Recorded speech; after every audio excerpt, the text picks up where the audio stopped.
May 1 മുതലുള്ള driving test എങ്ങനെയാണെന്ന് നമുക്കൊന്ന് നോക്കി വരാം. ഏകദേശം ഇതാണ് ആ ഒരു എന്താ പറയുക ഡ്രൈവിംഗ് ഒരു ട്രാക്കിൻ്റെ ഒരു ഡിസൈൻ. നമ്മൾ വാഹനത്തെ ആ ഒരു ഔട്ടറിൽ നിന്ന് കയറ്റിയാൽ നമ്മൾ ഈ വാഹനം നേരെ കയറുന്നു. കൃത്യമായി ഷാർപ്പായിട്ട് എടുത്തതിന് ശേഷം അത് നേരെ റിവേഴ്സ് എടുത്ത് ഈ രീതിയിലേക്ക് ഇതിന് റിവേഴ്സിൽ പോകണം. അപ്പോൾ റിവേഴ്സിൽ നമുക്ക് എത്രത്തോളം കഴിവുണ്ട്, അവിടെ നിന്ന് നേരെ മുന്നിലേക്കാണ് ഈ വാഹനം പോകുന്നത്. അവിടെ നിന്ന് വീണ്ടും ഈ വാഹനം റിവേഴ്സിലേക്ക് വരുന്നു. റിവേഴ്സിൻ്റെ വീണ്ടും നമുക്കത് മനസ്സിലാക്കാൻ സ്ട്രെയിറ്റ് ആയിട്ട് അതിനെ വീണ്ടും ഒരു എൽ ഷേപ്പിലേക്ക് വന്നതിന് ശേഷം നമ്മൾ എവിടെയാണോ തുടങ്ങുന്നത് അവിടെ വാഹനം എത്തുന്നു.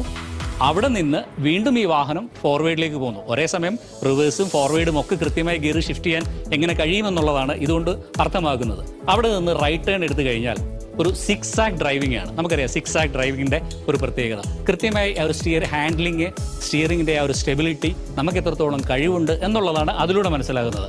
അവിടെ നിന്നും വീണ്ടും നമ്മൾ ആ റൈറ്റ് ടേൺ എടുത്ത് പാരലൽ പാർക്കിംഗ് ആണ്. ആ പാർക്കിംഗ് എങ്ങനെ നമ്മൾ കൃത്യമായി പാർക്ക് ചെയ്യുന്നു എന്ന് മനസ്സിലാക്കുന്ന തരത്തിലുള്ളൊരു ട്രാക്ക്. അവിടെ നമ്മൾ ഈ വാഹനത്തെ പാർക്ക് ചെയ്യുന്നു. അവിടെ നിന്ന് വീണ്ടും വാഹനം എടുക്കുന്നു. അതിനുശേഷം നമ്മൾ റൈറ്റിലേക്ക് തിരിയുന്നു. ഇവിടെ ഒരു ഗ്രേഡിയൻ്റ് ആണ്, ഒരു കുത്തനെയുള്ളൊരു ചെറിയ കയറ്റം.